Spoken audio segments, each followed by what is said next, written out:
Welcome to episode 5 of the Warrior Pulse. I am honored today to be with the head women's flag football coach, Jeff Melesky, who's actually also one of the brainchilds behind the Warrior Pulse. So we get him in the studio today as an interview. I also have RayGene Garner, who is in her 4th year at Weber, who we're going to get into what she's done while she's been here, but she is one of the top women's flag football players in the state of Florida. So first of all, in the country. So first I want to touch on, Jeff, thank you for joining us today. You joined Weber recently, June 2020, but I wanted to talk about kind of your pedigree. You have such a championship pedigree. You came from high school where you coached Robinson to championships in 2014, 16, 17, and 19. Not only that, the reason we have the pom-pom is Jeff is also a championship cheerleading coach. So we're going to touch on that a little bit today. He also is the women's club flag football coach at the University of Florida, where they won national championships in 2018, 19, and 20. So as we talked about RayGene played at Hillsborough Community College. She also was the nemesis to Jeff in high school. And one of the big reasons Jeff was happy to come to Weber is because Ray was here playing basketball. And when he found out that she was here, he wanted to come coach the Weber women's flag football. So thank you for being here. Jeff, I'm going to start with you. You have had an amazingly diverse career, which let's say started at Virginia Tech. You were a Hokie. You got your bachelor's from Virginia Tech. What was the one thing that you took away from your time while you were up there? Well, when I was at Virginia Tech, I was a cheerleader. So just the overall, the athletic experience that I got to have while I was at Virginia Tech, and then when I was coaching there, just the athletic experience I could give to my athletes. I love coaching athletes. I love them getting the same experience, and when I got the job here at Weber, I wanted to make sure that my athletes were going to get that same kind of love and experience that I got at Virginia Tech for my 4 years as an athlete.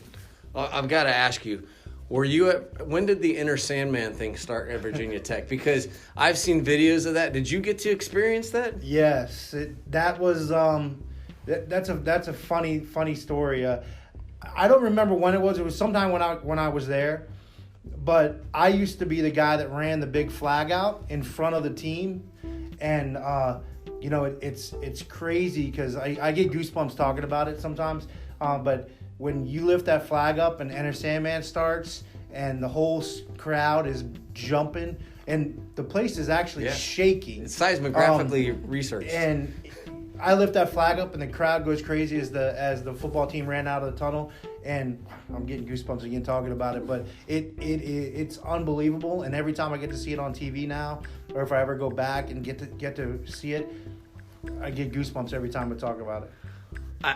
I think for a lot of people, they don't understand that I've been to some very large events, and that emotional experience that we see from those big events can happen at smaller events. I too got goosebumps while you were talking.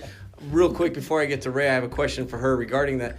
Did you ever get nervous that you were going to trip? Yes, every single time. And every time they would tell me, start with the flag closer to the guys.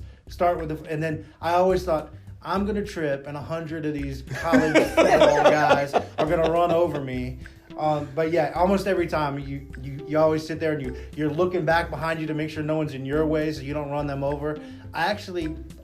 This poor girl at Boston College, I ran over her, and I wasn't even, because I'm just looking back making sure I don't get run over, and I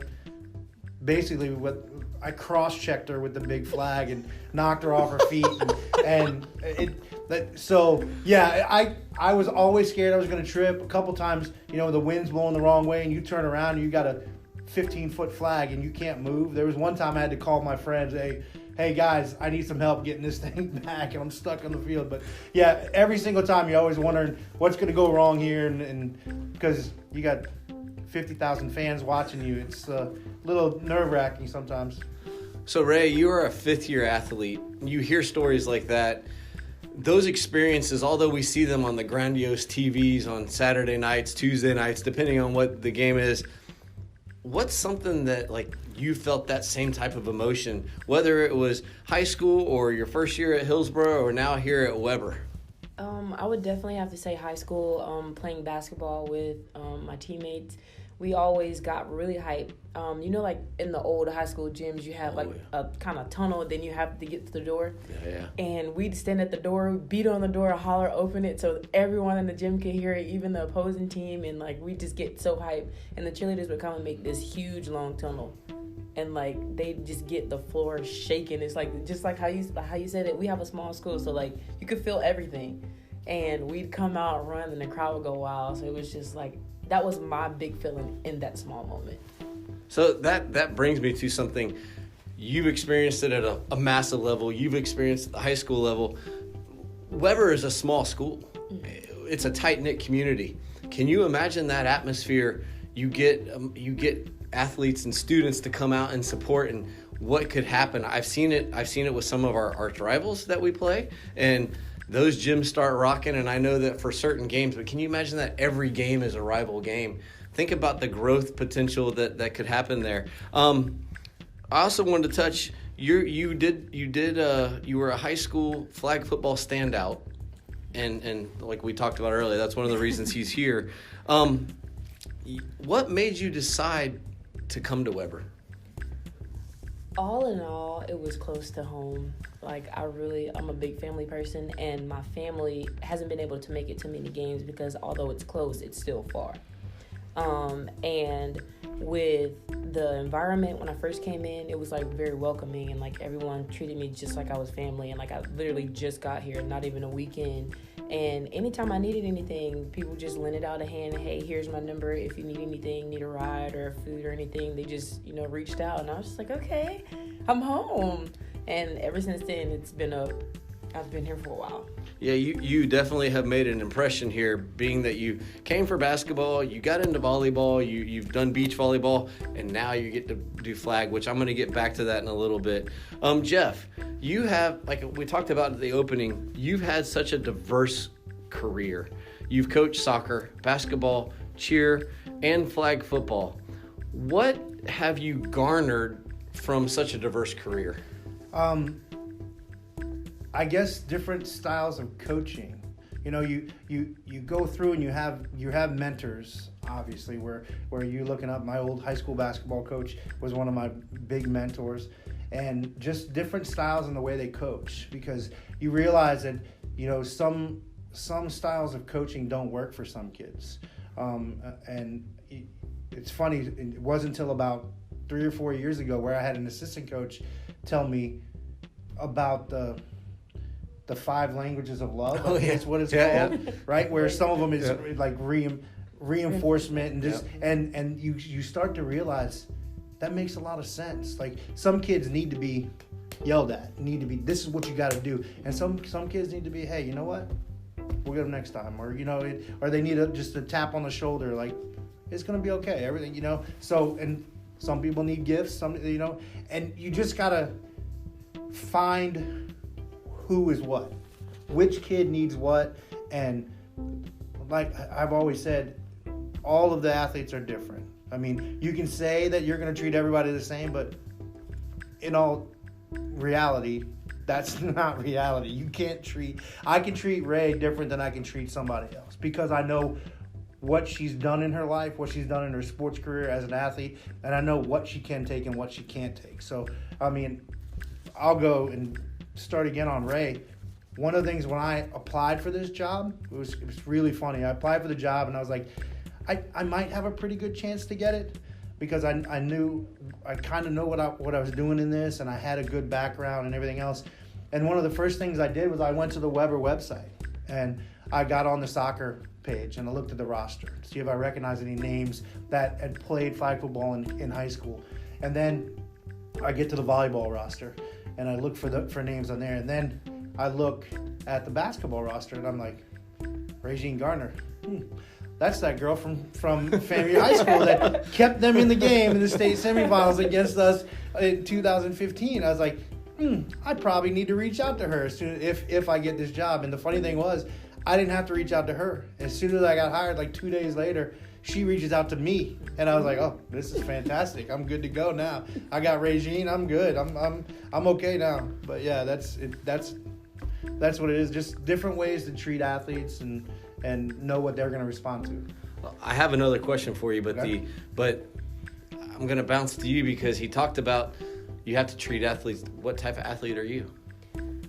For me, I definitely like to think that I'm like a well-rounded athlete, because it's not much that I can't take, and it's not much that you can't throw at me that I'm not going to try my best to, execute effectively in a timely manner. And when it comes to sports, it's a different thing for me, because that's my getaway from the anxiety and depression that I used to deal with when I was younger. I chose sports as my outlet instead of any other thing, like maybe hair or makeup. Like, I just was like, I want to play sports. I want to be different. I want the world to see women in a strong way and it be okay, And I always told myself, if it's hard, it could be harder. If it's bad, it could be worse. And like, that's how I have to get through the day, because when something bad happens, you just have to say, hey, it could be worse. And I just I don't know, I just love to conquer things and accomplish things the best of my ability, no matter how hard it is. He could tell me to go jump off the dock. I hate docks. I don't want to jump in the water, but I'll go do it, and I'll do it to the best of my ability because it's my coach. And to build that chemistry and bond, you have to be an open player. You have to be open-minded to his ideas, to new players' ideas. You just have to be able to accept criticism and understanding from all types of realms of when it comes to sports. Do you know your love language? Yes. What is it? I'm more of gift, but I'm also reassurance. It's kind of equal, I meet in the middle of both, because I'm not a materialistic person, but I'll take some gear. But I do love, hey, Ray, you did this, but you could have done it better. I want better next time. Yes, coach. We actually have that happens at practice. Like, she'll run a route, and I'm like, you know what, I like it, but I think you're a little too deep. Or, I'm trying to do that, and she's like, yes, coach, yes, sir, you got it. I like it. Which is great as a coach for somebody to be that receptive to that. I guess I like gifts too. I'm not gonna lie. But, I love gifts. But I will tell you this: the dock sounds good in late spring. Listen. Yeah. The water's a little cold right now. Not right now. We got 2 days of winter. And I love Jeff's response that he's been around. I just told you he has championships in flag football in 7 years, and he also has a cheerleading championship. So I love the humble. That's outstanding. It's all about the team. It's not me. I coach what's in front of me, and it's all them. When we're successful, it's about them. If we have an issue and we're not successful, then it's my fault. Kind of back along those same lines, talking about what you garnered from the diverse career. Is there anything that you bring from any of the other sports to the women's flag football? That's a great question. Really good question. Well, I think soccer. One thing with soccer, right? Because I coached soccer for a while, and I played for a long time. Just seeing the field, and seeing where defenses are and what teams give you, which is really important in flag football. Cheerleading would be just the discipline of, you have to do this or something bad is going to happen. And with cheerleading, every single person is important. I mean, we found in some of our cheerleading, if one person is sick or one person doesn't do their job properly, then an entire pyramid doesn't go up, or an entire stunt group doesn't go up, something to that effect. So knowing that every single person is important in the grand scheme of things. When you look at flag football, every route is important. If we're running a play, and the play is going to go to RayGene in the slot, it's important that my outside receiver runs the proper route to get the cornerback out of the way. So, and that's one thing I'm trying to get the girls to see, how intricate that the game can be. And once you understand the intricacies, it's so easy. It's so easy, and then it's the analogy that, we're playing chess and everybody else is playing checkers. So if we can see that and know that everything has a purpose, and you look at games on Sunday and Saturday in the college level and the pro level where you've heard sometimes where they say people take off plays, like they don't run their route because they know it's not coming to them.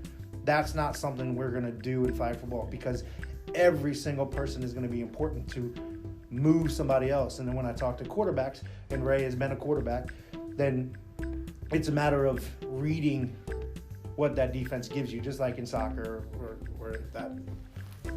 I was really hoping you were going to say in cheerleading that your timing has to be impeccable and that you're great at 8 counts. But you don't have to be great at 8 counts in flag football. Your timing has to be impeccable.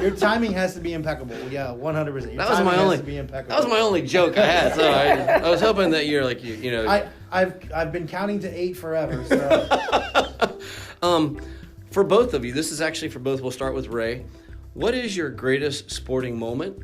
And for you, it's going to be as a player. And Jeff, for you, it can be as a coach or a player. So, Ray? That is easy.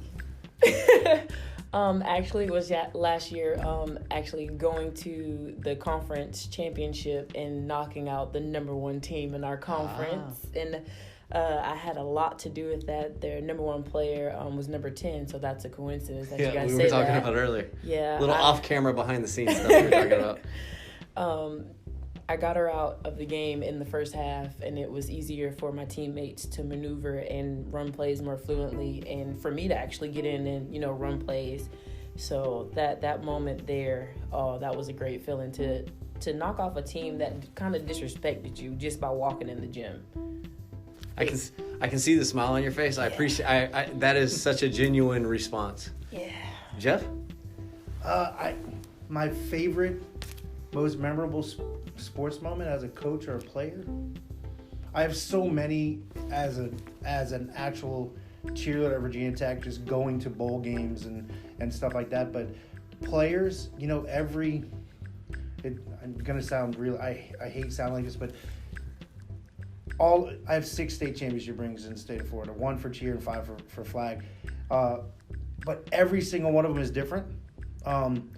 And I was an assistant coach in flag, so those I'm just a part of the thing. My 2012 state championship ring for cheerleading was huge. I mean, it was one of those things at Robinson High School that there hadn't been a state championship team at Robinson High School since like 1968 or something like that. So we were the first team to do it, and I felt like, the girls worked. They bought into the system that we were doing. They bought into the routine, and it was just one of those things that everything fell into place. And I got accolades as you're doing this. You're doing great, coach. And I'm like, I'm not out on the floor doing this. It's them. They're doing that. So probably that one was probably pretty special. And I also I coached the high school team last year. I was one of assistants at Leonard High School, where that team hadn't won a game in, I don't know, I think they won 1 game in 4 years. Wow. And we get in there and we put in this new system and this new thing, and we get to our first game, and we win 45-0 or 42-0. And the old coach was there, and he's told me at halftime, he goes, we've completed more passes in the first half than we have the last 4 years. Wow. So that made me feel good that we had installed this new thing for them. And it's funny because you can sit there and say, oh, state championship this, whatever. But that right there probably made me feel the best. Well, I'm going to take one of your answers you gave before about timing and how important everybody is. You just said it. Everybody on that field that day was important, and you accomplished something that team won't forget. Right. They won't forget that. This is a new sport for me. This is a new sport that people. I actually am fortunate. Some of my social media friends, their daughters played high school flag football, and they were actually really good. When I was a kid, the girls are playing powder puff ball. That's what we called it. So, get out of my sexist stuff here. What is it like explaining the sport to the average person who doesn't know that this this is actually a recognized collegiate sport. That's hard. It's hard. It's things that it's stuff that we fight against every day, because there are only 3 states in the United States right now that sanction flag football at the high school level.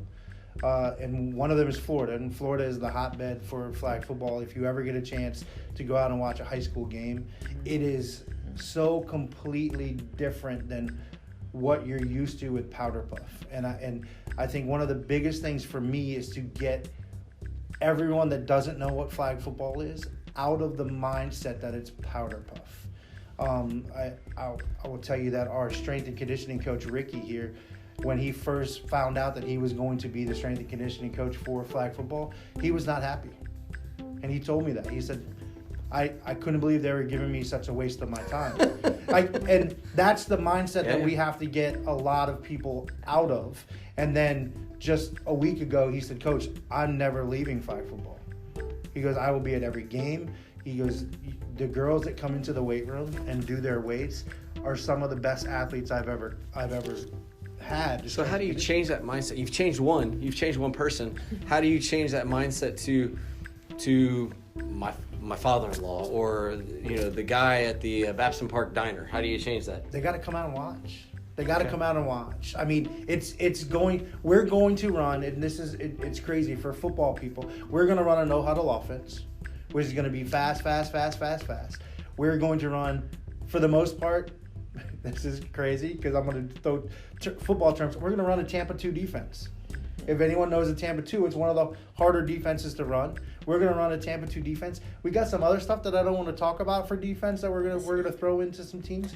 But for the most part, we're going to run a Tampa 2 defense, which is 2 safeties, a rusher, 2 linebackers, and 2 cornerbacks. We don't have a line. Obviously, we play 7-on-7, but it's exciting. And one thing that I want to start doing when we actually start our season on January 11th is I want to get some football players out there just to play defense against my girls, because I know that some of them have experienced flag football, and it's really fun to watch when they come out there and they don't take it too serious, and then the girls drive down the field and score, and then all of a sudden it's like, okay, I better start playing now.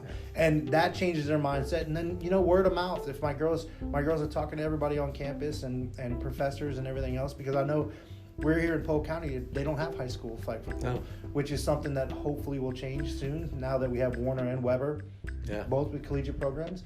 But it's just a matter of, I invite everybody out to come watch, because I promise you will not be disappointed in what product we're going to put on the field.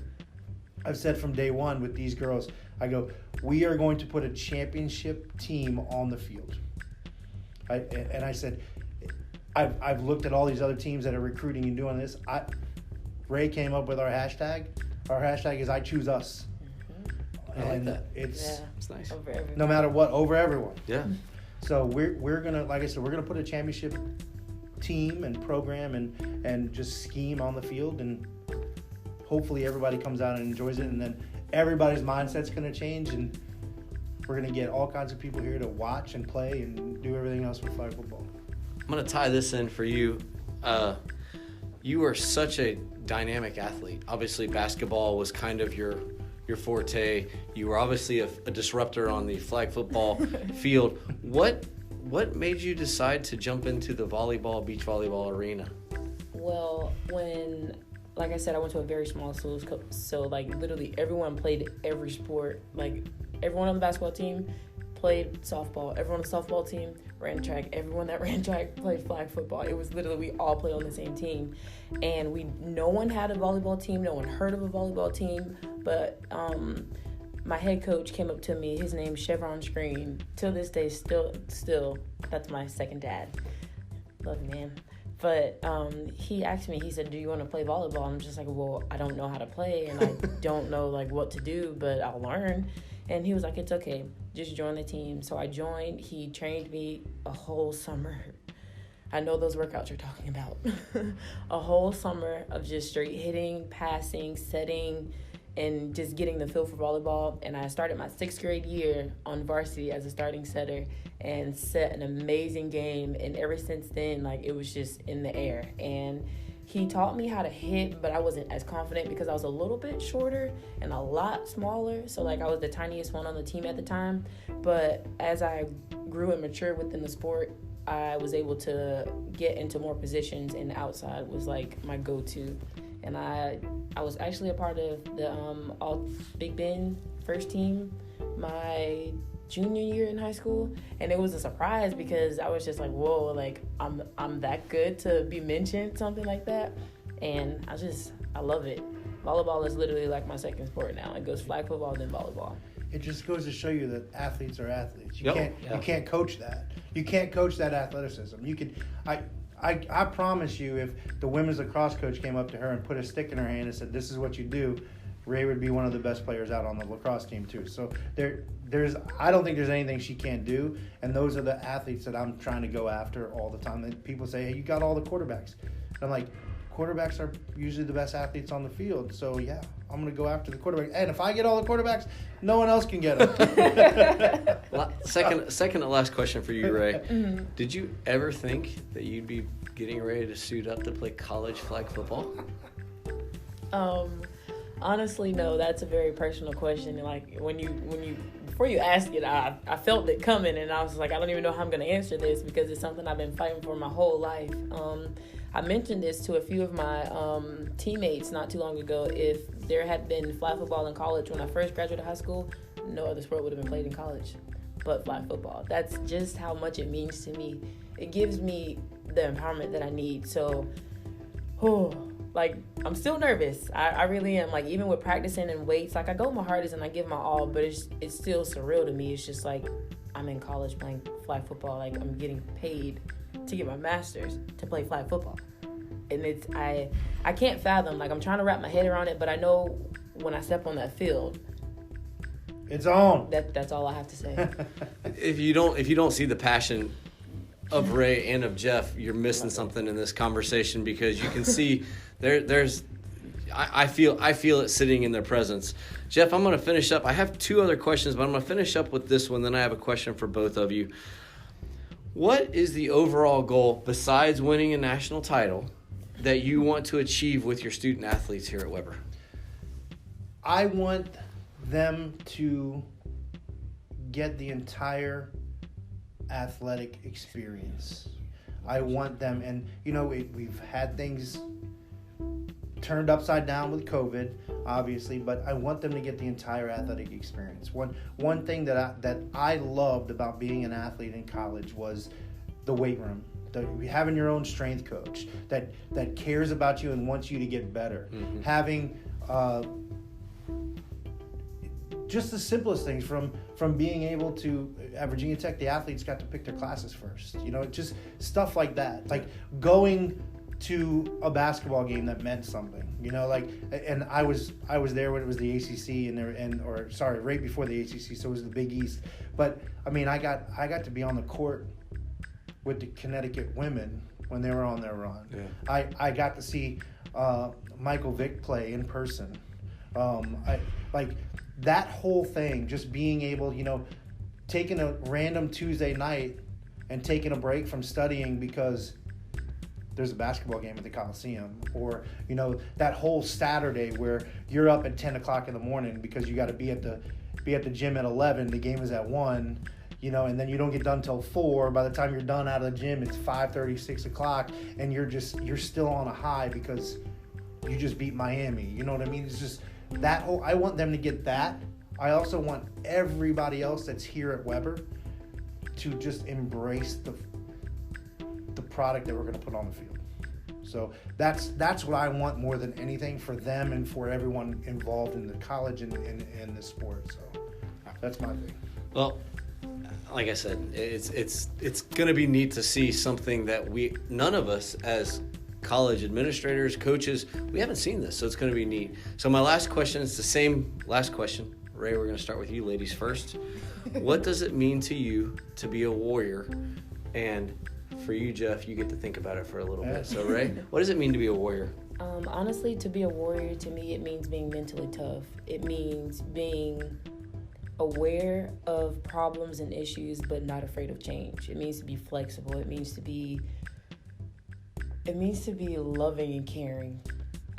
Like I stated in the previous question, like when I got here, the environment and the people that were here that welcomed me, like just seeing how much they cared, it makes you feel like you belong here.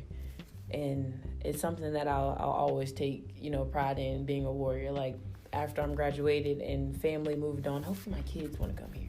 I'd love that, Why not? Start a legacy, leave something behind so you can continue on, So it means a lot to be a warrior, and you have to be literally warrior tough to be a warrior. You're sitting next to someone who's very generational at Weber, so I understand passing it along. Literally. Jeff, what do you have? I love everything that Ray said about being a warrior. We have a T-shirt. One thing that I got for them, the first T-shirt I wanted to design was a one-of-a-kind T-shirt that only they were going to get, and it says first class warrior mentality.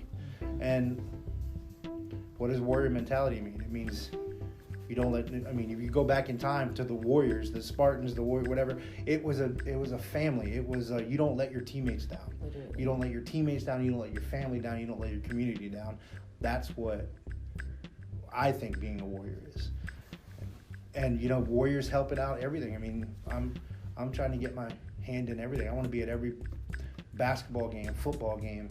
I'm doing play-by-play on the live stream for people, just because that's what it means to me. It means that you're not letting anyone down. You're picking them up. You're helping them out. You're lending a helping hand whenever you can. So that's my whole thing about warrior mentality. We may have to get Jeff back. We didn't even touch on the public announcing that he does, but I kind of want to thank RayGene, Ray Garner, for being the impetus for Jeff to want to be here. And Jeff, I want to thank you for joining us. Appreciate it. As I said, he's the head women's flag football coach here at Weber, and he's also part of the co-founding team of this Warrior Pulse podcast.